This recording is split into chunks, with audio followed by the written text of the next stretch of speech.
with more people going online than ever before, obviously setting up how you do your online stuff is important. Just a couple tips, some pretty basic stuff, but maybe some new equipment you can get. So this is my desk at my office. There's the setup, and I just want to show you a couple key elements. First of all, the microphone you get is critical, and you can get microphones that are pretty sophisticated at a high price point.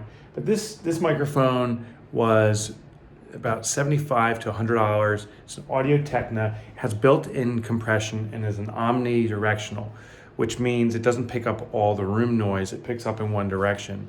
So for broadcasting stuff, a microphone like this is perfect.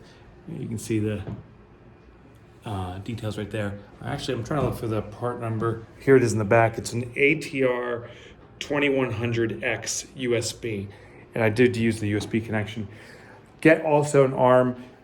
This is just a cheapo one that's perfect, but you can hear it's pretty quiet, and that's the key. So if you're moving it around and it makes rubbing or screeching noises, that's gonna be an issue. So this was about 15, 20 bucks. I got it on Amazon. I'm not even sure of the brand.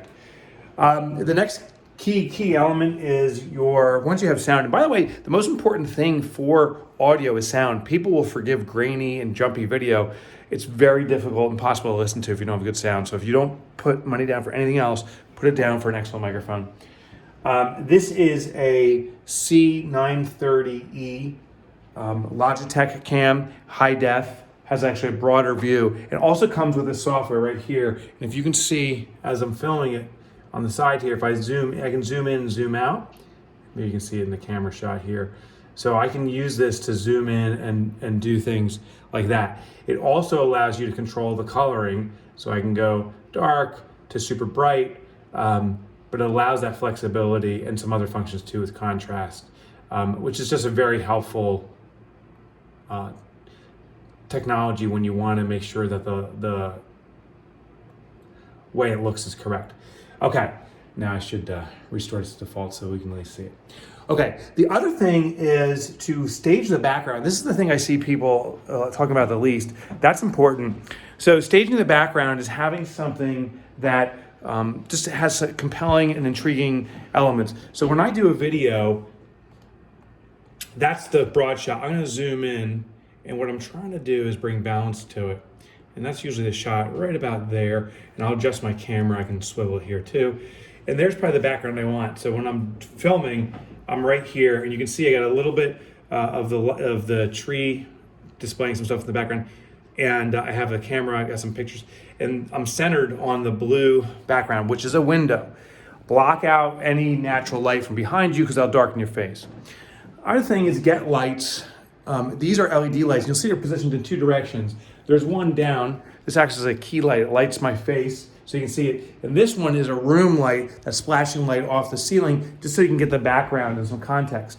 I also positioned a light here because you can see it throws up shadow and effect there. And that light too is designed, I mean, it's just a display piece, but also throws shadow, which just, when you look at the screen here and you look at the different pieces, if you can see us broadcasting right there, if you look at the different pieces in the background, you can see the shadow that it causes, and it just gives context to the look.